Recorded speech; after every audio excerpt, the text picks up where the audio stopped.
আসসালামু আলাইকুম, কেমন আছেন সবাই?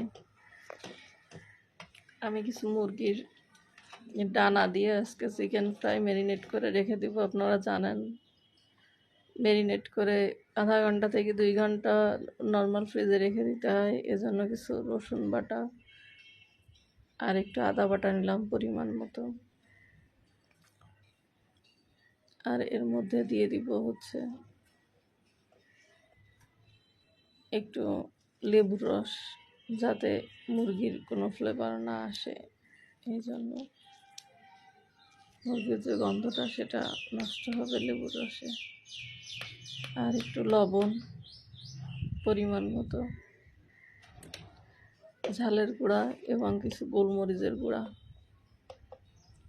অ্যাড করে দিতে হবে। আর যেটা মাস্ট বি দিতে হবে সেটা হচ্ছে সয়া সস। এটা কোনোভাবেই স্কিপ করা যাবে না।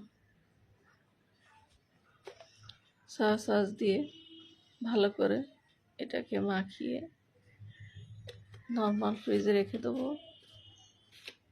1.5 থেকে 2 ঘন্টার জন্য।